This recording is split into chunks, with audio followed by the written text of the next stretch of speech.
इसमें शिखर सुखद भूमि में प्राप्त करके श्री सखीगण उन्होंने आज अपूर्ण रूप से आनंदित हुई।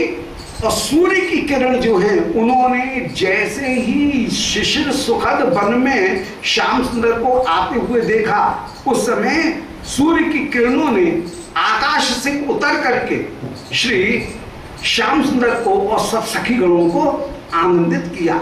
याम आसन्ना ब्रज अखिल पद्मिनी, श्याम सुंदर जब आए तो अखिल ब्रज पद्मिनी माने जितनी भी सखी गण हैं ब्रज की पद्मिनी गण, वे भी उस शिशिर सुखद वन में आप पधारी हैं।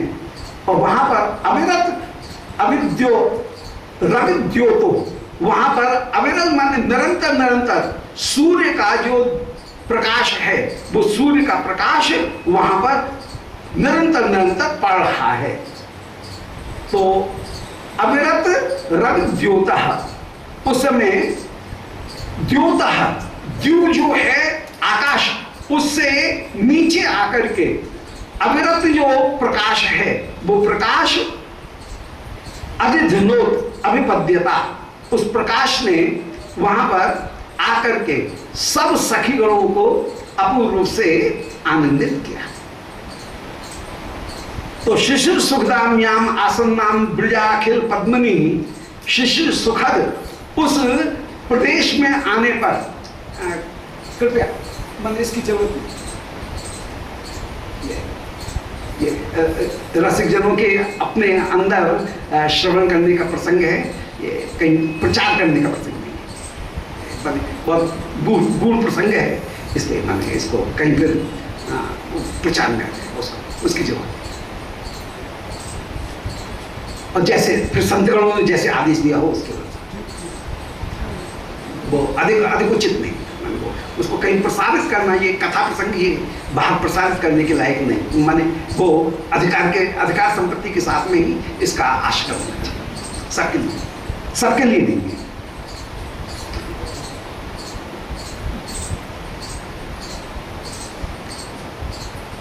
तो शिशिर सुखदा नाम करके जो वृंदावन की भूमि है उसमें आसन्ना ब्रज अखिल पद्मिनी, जितनी भी ब्रज की पद्मिनी गण हैं वे सब वहां पर पहुंच गई हैं। और वहां पर अविरत रवि द्योतः, द्योतः माने द्युलोक से, आकाश से सूर्य की जो किरणें हैं वो अविरत निरंतर निरंतर उतर रही हैं। और उन्होंने आकर के द्योतः माने स्वर्ग से उतर करके उस द्युति ने, द्योतो में यमक अलंकार का प्रयोग है।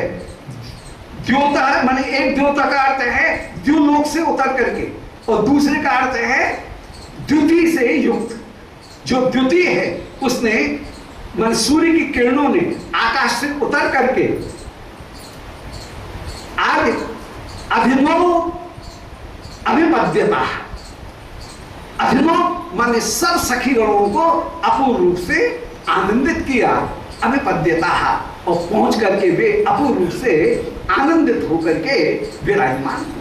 दोबारा सुन लें कि इत निज गिरा, श्री श्याम सुंदर के ये वचन जिस समय सामने आए उस समय श्री राधा अराले क्षण, श्री विश्वानंदिनी ने, प्रियाजू ने अराले क्षण माने तिरछी दृष्टि से श्याम सुंदर को एक और टोका, परंतु अराल क्षण में ही एक दूसरी बात भी प्रकट हो रही थी। वो क्या? बोले स्मित बिंदु भी, मंद मुस्कान उनकी रस की बिंदु भी टपक रही थी, रस बिंदु भी वहां पर टपक रही थी। तो रस बिंदु से युक्त होकर के वो विराजमान थी और उसके द्वारा स्नपित श्री श्याम सुंदर आज प्रिया के मंद मुस्कान के द्वारा आनंद में नहा गए। और प्रिया ने मानो स्मित बिंदुओं के द्वारा ही मिलन की अनुमति भी प्रदान कर दी, मिलन की अनुमति भी प्रदान कर दी। तो जब मिलन की अनुमति प्राप्त कर दी तो श्री श्याम सुंदर उस समय वो जो हेमंत कांत कुंज है वहां से, हेमंत कांत प्रदेश से निकल करके और आप उस समय शिशिर सुखद नामक जो प्रदेश है वहां पर पधारे। और वहां पर पधार करके बन्याम अन्याम विवेश स केशव, वे केशव अन्य वन की भूमि में, वन्या माने वन की जो भूमि है, उस वन की भूमि में श्री श्याम सुंदर ने प्रवेश किया। उस वन भूमि का नाम था शिशिर सुखदाम, शिशिर सुखदा। उस शिशिर सुखदा वन की भूमि में अखिल पद्मिनी, ब्रज की अखिल पद्मिनियों को, ये कर्म का प्रयोग है, अखिल पद्मिनियों को द्योतः माने आकाश से उतर करके रवि द्योतः सूर्य की किरणों ने आज अधिलोक उनको अपूर्व आनंद प्रदान किया। और वे सब उस समय वे अपूर्व रूप से आनंदित, उन पद्मिनियों को वो सूर्य की किरणें अपूर्व आनंद प्रदान करती हुई विराजमान हुई। ये ब्रज अखिल पद्मिनी इनका विशेषण है। ता पद्मिनी अधिलोक, उन पद्मिनियों ने आज अपूर्व सुख को प्राप्त किया। सूर्य ने उन पद्मिनियों को अपूर्व सुख प्रदान किया। अब आगे वर्णन कर रहे हैं कि शिशिर प्रसन्ना धावत दुर्गा पितु बर भूव्रतो रवि पर भवाय सो बिभ्यत सुतस्य दिशम गतः अथ धृतबलो युद्धायात्युद्यम मुख एषय तदीयम अधुना स्वविक्रांतेश्चेयम चुनते तमाम। इसमें कुछ संदर्भ हैं। काव्य में ऐसी प्रसिद्धि है, पुराणों में ऐसी प्रसिद्धि है कि हिमालय की विंध्य पर्वत के साथ में कहीं प्रतिद्वंद्विता है। और श्री ललित माधव नाटक में श्री रूप गोस्वामी जी ने वर्णन किया कि हिमालय ने एक बार तप करके ये वरदान चाहा कि नहीं, विंध्याचल ने एक बार तप करके ये वरदान चाहा ब्रह्मा से कि हिमालय को जो सुख प्राप्त है वो मुझे भी प्राप्त हो। हिमालय के साथ में उनकी जरा चल रही है खींचातानी। बोले हिमालय को क्या सुख प्राप्त है? बोले हिमालय के पास में उनके जमाई भगवान शिव सर्वदा सर्वदा निवास करते हैं। हिमालय की पुत्री हैं पार्वती और पार्वती के पति हैं शिव। वे हिमालय में निरंतर निरंतर निवास करते हैं। विंध्याचल कह रहे हैं कि मुझे ऐसी पुत्री प्राप्त हो, मुझे ऐसा जमाई प्राप्त हो जो जमाई कृष्ण को, जो जमाई शिव जी को भी पराजित कर सके। और ये उन्होंने प्रयत्न किया। तब उनको अपूर्व रूप से आनंद प्रदान किया और ब्रह्मा ने वरदान दिया कि तुमको 2 पुत्री ऐसी प्राप्त होंगी जिनके कारण शिव जी की भी महिमा जिनके आगे कहीं टिकेगी नहीं। ऐसा मैं वरदान देता हूं। उस समय श्री विंध्य पर्वत, उनके यहां पर 2 कन्याओं का जन्म हुआ। परंतु जैसे ही विंध्य पर्वत के यहां पर कन्याओं का जन्म हुआ, कंस को कहीं से न जाने कैसे पता लग गया कि 2 कन्याओं का जन्म होने वाला है। तो कंस ने उस समय पूतना को कहीं नियुक्त कर रखा था। तो पूतना जैसे ही उन जन्म लेते ही विंध्याचल की पत्नी में जो 2 कन्याएं उत्पन्न हुई, वे जैसे ही उत्पन्न हुई वैसे ही पूतना उन कन्याओं का हरण करके जो भागी, सो ही विंध्याचल के पुरोहित ने कन्याओं के गर्भ की रक्षा के मंत्र को पढ़ा।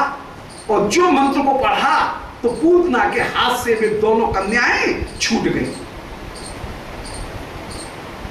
और वे दोनों कन्याएं छूट करके जैसे ही गिरी तो वे नदी में गिरी।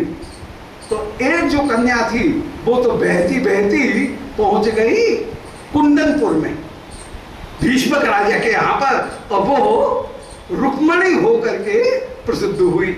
और दूसरी जो कन्या है वो बहती बहती कहीं सत्राजित के पास में पहुंच गई और वे सत्राजित की कन्या सत्यभामा होकर के विराजमान हुई।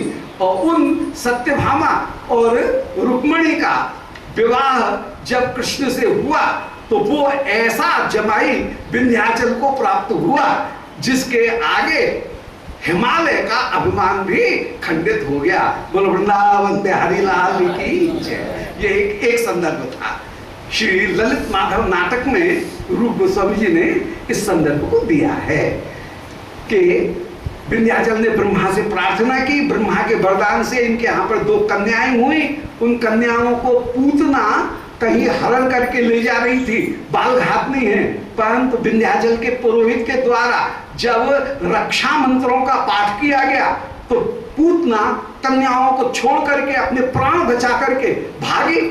परंतु वो कन्याएं जो गिरी वो नदी में गिरी और नदी की 2 धाराओं में बहती हुई वे कभी सत्राजित और श्री भीष्म का राजा इनके राज्य में पहुंची और राज्य में पहुंच करके भीष्म और सत्राजित ने उन कन्याओं को ग्रहण किया। ये एक अलग बात थी। अब यहां पर यही कह रहे हैं। अच्छा, एक दूसरा संदर्भ वो ये कि सूर्य उनके पुत्र जो हैं वो हैं श्री यमधर्मराज, सूर्यपुत्र कहलाते हैं। यम जो है वो सूर्यपुत्र कहलाते हैं। तो यहां पर इन 2 संदर्भों को अपने हृदय में रख करके आप पंक्ति देखें कि शिशिर पृथ्वी धावत दुर्गा पितु बर भूव्रता रवि परभवाय सो बिभ्यत सुतस्य दिशम गता। शिशिर ऋतु की जो पृथ्वी माने पूरी सेना थी। शिशिर मानो एक राजा है, रूपक का प्रयोग है। शिशिर ऋतु हो गई एक राजा और उसकी सेना। अब शिशिर की सेना क्या होगी? कुड़कुड़ी लगना, ठंड लगना, ओस पड़ना, यही सब शिशिर की, ठंडी हवा चलना, यही शिशिर की सेना है। तो शिशिर ऋतु की पूरी पृथ्वी माने सेना, वह धावत दुर्गा पितु बर भूव्रता है। दुर्गा के जो पिता हैं, दुर्गा के पिता माने पार्वती के पिता। पार्वती के पिता कौन है? हिमालय, हिमालय के पुत्री हैं। तो शिशिर ऋतु की पूरी सेना दुर्गा पितु माने दुर्गा के पिता हिमालय की ओर भागी। माने सारी ठंड जो है वह उत्तर दिशा की ओर भाग रही है।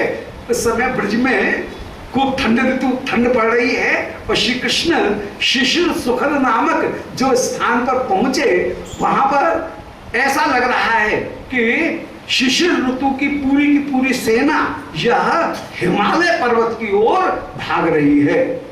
काय के लिए? रवि प्रभावाय, सूर्य का प्रभाव करने के लिए, सूर्य को पराजित करने के लिए शीत ऋतु की पूरी सेना वह सूर्य को पराजित करने के लिए हिमालय की ओर अर्थात उत्तर दिशा की ओर भाग रही है। ऐसी स्थिति में सेना को अपने ऊपर मारने के लिए, प्रहार करने के लिए आता हुआ देख करके सूर्य एकदम डर गया और सो बिभ्यत सुतस्य दिशम गतौ, और बाप सूर्य डर करके अपने बेटा यमधर्मराज की दिशा की ओर चला गया।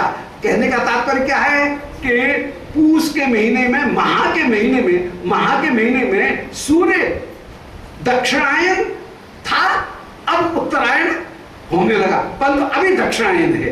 तो वो सूर्य जो है वो दक्षिणायन हो गया, माने दक्षिण दिशा में। दक्षिण दिशा किसकी है? बोले यमधर्मराज की। तो यमधर्मराज की ओर सूर्य अभी झुका हुआ है। ये शिशिर ऋतु का वर्णन है। शिशिर ऋतु में सूर्य दक्षिणायन होकर के रहते हैं। जब शिशिर ऋतु समाप्त होने का अवसर आता है तब 14 जनवरी के दिन सूर्य उत्तरायण मकर संक्रांति में जब आता है तो उत्तरायण प्रारंभ होता है। उसके पहले सूर्य दक्षिणायन रहते हैं। उत्तरायण जब होता है माने मकर संक्रांति जब आती है 14 जनवरी, हमेशा 14 जनवरी को आएगी। तो 14 जनवरी के दिन सूर्य जो है वो उत्तरायण होंगे, इसके पहले सूर्य दक्षिणायन है। अब सूर्य दक्षिणायन है, इसके लिए एक कवि एक कल्पना करता है कि मानो शिशिर ऋतु की सेना ने सूर्य को मारने के लिए सूर्य के ऊपर ऐसा प्रहार किया है कि सूर्य डर करके उस समय सूर्य भागा है दक्षिण दिशा की ओर, और ये सेना सूर्य के ऊपर आक्रमण करती हुई उत्तर दिशा की ओर हिमालय जो है उनकी ओर चढ़ गई। हिमालय में वैसे भी ठंड ज्यादा पड़ती है, ग्लेशियर है, ठंड ज्यादा पड़ती है वहां पर। तो शिशिर की सेना चढ़ गई है हिमालय पर, और युद्ध की एक नीति है कि जो व्यक्ति जो सेना ऊंचाई पर होती है वो ज्यादा लाभ में रहती है, जो नीचे है वो मार में रहती है, जद में आती है, जो ऊपर है वो लाभ में रहती है। तो शिशिर ऋतु की सेना तो हिमालय के ऊपर चढ़ गई और वो अपना प्रभाव दिखा रही है। अब मानवीकरण है, पर्सोनिफिकेशन है। सूर्य उस मार से भयभीत होकर के भागा, और बाप भाग करके कहां जाएगा? बोले बाप तो बेटा के पास नहीं जाएगा। ऐसे ही सूर्य भाग करके अपने बेटा यमधर्मराज की दिशा माने दक्षिण दिशा की ओर भागने लगा है। आज दक्षिणायन होकर के अभी सूर्य विराजमान है, अभी उत्तरायण हुआ नहीं है, माघ का महीना आया नहीं है, अभी पूस वही विराजमान है। तो पूस में वह सुतस्य दिशं गतौ अपने पुत्र की दिशा की ओर चल गया। अत धृत बलो युद्धायो, और पुत्र के पास में जाकर के जब बाप रोया तो पुत्र कहेगा पिताजी घबराओ मत, मैं हूं ना, हम देखते हैं कौन है। ऐसे ही श्री यमधर्मराज के द्वारा साहस को प्राप्त करके अत धृत बला, वह सूर्य बल को प्राप्त करके युद्धाय अयाति उदन्मुखा, या अब उदन्मुख होकर के माने उत्तरायण होकर के, अब आ गई 14 जनवरी, उत्तरायण हो गया, माघ संक्रांति आ गई। तो जिस समय मकर संक्रांति आई तब वो फिर से उत्तर मुख होकर के सूर्य उस समय आया है। तो अथ धृतबलः, बल से युक्त होकर के युद्धाय अयाति, अयाति उदन्मुखः, जो उत्तर की ओर मुख करके फिर जो युद्ध करने के लिए आया, उस समय यत् तद इयम अधुना स्वविक्रांते है चयम चुनते तमाम, और उसके लिए अब यह सूर्य आज यत् तद इयम, ये इयम अधुना, सूर्य को जब अपनी ओर आक्रमण करने के लिए तैयार देखा तो शिशिर ऋतु की जो सेना थी, इयम मन उस सेना ने फिर से अपने पराक्रम को अपनाया। और इयम माने शिशिर ऋतु की सेना ने, अधुना माने अब, स्वविक्रांतेश्चयम, अपने पराक्रम के समूह को चुनते माने फिर से एकत्रित किया। जैसे शत्रु को आक्रमण करने के लिए देख करके सेना दोबारा अपना संगठन करती है और अपने आयुधों को लेती है, ऐसे ही सूर्य जैसे ही उत्तरायण की ओर आने लगे, शिशिर ऋतु की सेना ने फिर से अपने आयुधों को संभाला। अभी ठंडक कम नहीं हुई है, ठंडक और बढ़ती हुई ही चली जा रही है। मकर संक्रांति तो और ठंडक बढ़ जाती है। तो सूर्य जब दक्षिण दिशा से हट करके मानो यमधर्मराज से साहस को प्राप्त करके फिर से यह उत्तर दिशा की ओर बढ़ा, अर्थात उत्तरायण, दक्षिणायन से उत्तरायण होकर के सूर्य विराजमान हुआ, तब शिशिर ऋतु की सेना ने मानो फिर से अपने हथियारों को सजाया है। बड़ा सुंदर मानवीकरण, इसको संस्कृत में कहेंगे अतिशयोक्ति और अंग्रेजी में इसको कहेंगे पर्सोनिफिकेशन, मानवीकरण। किसी जड़ वस्तु को मनुष्य बना करके जहां प्रस्तुत किया जाए वो पर्सोनिफिकेशन, मानवीकरण यहां पर पकड़। तो यहां पर शिशिर सेना का, शिशिर ऋतु की जो शोभा है उसको शिशिर की सेना के रूप में प्रस्तुत किया, सूर्य को एक भगोड़े राजा के रूप में प्रस्तुत किया जो पुनः साहस को प्राप्त करके, सेना को प्राप्त करके फिर से युद्ध करने के लिए जैसे उन्मुख हो रहा है। तो सूर्य एक बार भागा और फिर से वह उत्पन्न हुआ, सूर्य को आता हुआ देख करके शिशिर ऋतु की सेना पुनः युद्ध करने के लिए प्रस्तुत हुई। क्योंकि एक महाकाव्य है ये, काव्य शास्त्र की दृष्टि से देखें तो ये एक महाकाव्य है, और महाकाव्य में युद्ध का वर्णन भी होता है।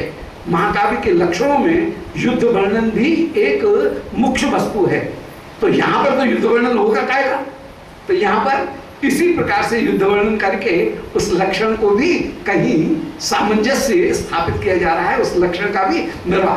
दूसरी तरह से युद्ध होगा कभी श्याम सुंदर के साथ में प्रणय कलह, वंशी लीला में, कभी फूल बीननी लीला में जो मिथ्या कलह, मिथ्या युद्ध है, या होली के युद्ध में मिथ्या युद्ध, उस युद्ध को तो वहां पर दिखाया गया। मुख्य युद्ध तो वो है, साथ के साथ में ये युद्ध की जो पद्धति है उसको भी संक्षेप में यहाँ पर दिखाते हुए विराजमान हो गए। तो दोबारा सुन लें कि शिशिर प्रतिमा माने शिशिर ऋतु की सेना ने अधावत दुर्गा पितु वर भूभृता, उन्होंने दुर्गा के पिता अर्थात हिमालय के ओर गमन किया और हिमालय की ओर चढ़ करके उसने सूर्य के ऊपर आक्रमण करना प्रारंभ किया। वर भूभृता, भूभृत माने पर्वत, पृथ्वी को जो धारण करे उनका नाम भूभृत, भूधर या भूभृत एक ही अर्थ है, पर्वत। ये पर्वत के ही सब पर्यायवाची शब्द हैं। तो भूभृत माने पर्वत। आज शिशिर सेना ने हिमालय पर्वत के ऊपर आगमन किया है और वहां से सूर्य के ऊपर एक साथ आक्रमण करना प्रारंभ किया। रवि प्रभावायो, सूर्य का प्रभाव करने के लिए, पराजय करने के लिए। उस समय सूर्य पराजित होकर के विभेद सुतस्य दिशम गतः, भयभीत होकर के ये अपने पुत्र यम की दिशा में चला गया, अर्थात दक्षिणायन हो गया। सूर्य दक्षिणायन होकर के विराजमान हुआ। परंतु जब पुत्र ने धैर्य दिया होगा तो सूर्य में फिर से दम आई, और दम आने पर ये अथ धृत बलः, बलवान होकर के युद्धाय आयाति, युद्ध के लिए आने लगा। उदन्मुखा, उत्तर की ओर मुख करके, अर्थात सूर्य अब उत्तरायण होने लगा, और उत्तरायण होकर के जो आने लगा सो ही तत्तदीयम अधुना सविक्रांते है। इस समय शिशिर की जो सेना है वो शिशिर सेना ने दोबारा अपने शत्रु को अपने ऊपर आते हुए देख करके उसने अपनी सेना को एकत्रित करना प्रारंभ किया। जैसे सिकंदर लोदी के साथ में बाबर का युद्ध हुआ। बाबर अफगानिस्तान से ये आया और उसने कहीं युद्ध किया, युद्ध करने के लिए, और युद्ध करके एक बार हार गया, और हार करके बाबर भाग गया, और बाबर भाग गया। फिर 2-3 साल बाद दोबारा सेना को एकत्रित करके बाबर दोबारा आया, और उसने दोबारा पानीपत का युद्ध करके उसने फिर से सिकंदर लोदी को हराया, और फिर जाकर के भारत में उसने कहीं मुगल साम्राज्य की नींव रखी। जैसे इतिहास में तो शत्रु जैसे भाग जाता है फिर सेना इकट्ठी करके दोबारा आता है। जरासंध कृष्ण से भाग गया, हार गया, और हारने के बाद में दोबारा सेना इकट्ठी करके जैसे आया, ऐसे ही शिशिर ऋतु अपनी सेना में, शिशिर ऋतु के आक्रमण के कारण सूर्य एक बार हार गया, दक्षिणायन होकर के वो भागा, फिर दक्षिणायन होकर के फिर उत्तरायण होकर के वह फिर युद्ध करने के लिए जब आया तो उसको आता हुआ देख करके शिशिर ऋतु ने भी अपनी सेना दोबारा तैयार की, और तैयार करके उसने युद्ध किया है। तो तब यम अधुना स्वविक्रांते चयन चुनते तमाम। आज ये शिशिर ऋतु की सेना दोबारा अपने पराक्रम को एकत्रित कर रही है। ये पूरा रूपक उसको प्रस्तुत किया। और अंत में एक श्लोक धीरे से कि इति कुतकुतो निर्वण्याग्रे चलन ललना सखः सखल परमानंदम कुंदई अवाप विलोकितई व्यचन तदा तानि प्रेष्ठा प्रसादन कृत तदा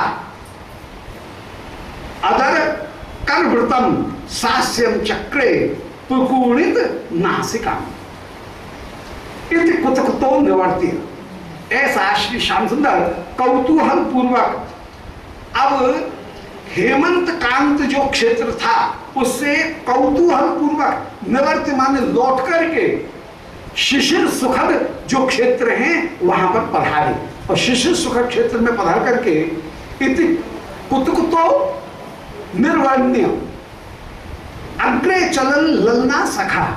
श्री श्याम सुंदर लौट करके आए निवर्त्य अग्रे चलन ललना सखा। श्री श्याम सुंदर आगे आगे चल रहे हैं। ललना सखा सारी सखीगण भी श्याम सुंदर के साथ साथ चल रही हैं। कौतूहल पूर्वक श्री श्याम सुंदर लौटे हैं और लौट करके शिशिर सुखद क्षेत्र में आए हैं।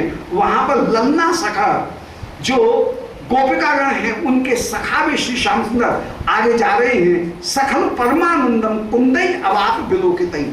उन्होंने कुंद पुष्पों को खिले हुए देखा और कुंद पुष्पों को खिले हुए देख करके आप अपूर्व रूप से आनंदित हुए। स्पष्ट हो गया। कुंदई अवाप विलोकितई, विलोकन करके कुंदों को परमानंदम अवाप परम आनंद श्री कृष्ण ने प्राप्त किया। इतना स्पष्ट है। इति कुतकुतो इस प्रकार कौतूहल पूर्वक निवर्त्य माने लौट करके आए और अग्रे चलन आगे चलते हुए ललना सखा श्री श्याम सुंदर सखल परमानंदम अवापो। श्री श्याम सुंदर ने कुंदों का दर्शन करके कुंदई विलोकित ही कुंदों का दर्शन करके परमानंदम अवापो परमानंद को प्राप्त किया। और व्यचन तानी जब उन फूलों को आप चुनने लगे, काय के लिए चुन रहे हैं? प्रेष्ठा प्रसादन कृत तदा। आज प्रेष्ठा माने परम प्यारी श्री किशोरी जी उनके प्रसाधन करने के लिए जिस समय व्यचनित यदा तानी उन कुंद पुष्पों को आपने चुना, उस समय दर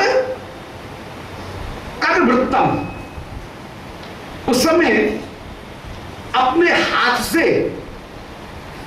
श्री किशोरी जी दर कर वृत्तम अपने हाथ से ऐसा कहते थे, जैसे निषेध करने में हाथ से जैसे हाथ से इशारा किया जाए, ऐसे कर वृत्तम हाथ का जरा सा झटका देते हुए सास्यम चक्रे प्रकूलित नासिकाम श्री कुंदलता जी ने उस समय अपनी नासिका को सिकोड़ा। हमारे किशोरी जी कितनी कोमल हैं और ये इन कुंद पुष्पों से हमारे किशोरी जी को सजाएंगे, ऐसा कहकर के मानो श्याम सुंदर की जो सेवा करना चाह रहे हैं उस सेवा करने को जैसे कहीं अवहेलना करने के लिए जानबूझ करके आप हृदय में परम आदर परंतु आदर होने पर भी प्यारे के द्वारा दी गई वस्तु को जो अनादर पूर्वक फेंका जाए वो ऊपर से अनादर दिखाना और भीतर से आदर करना, ये जो भाव है इस भाव को कहीं श्री प्रिया जी ये श्री कुंदलता जी आज प्रकट करती हुई उस भाव को सामने प्रकट कर रही हैं। तो उस भाव को प्रकट करते हुए शिवप्रिया कुंदलता ने अपनी नाक भौं सिकोड़ी।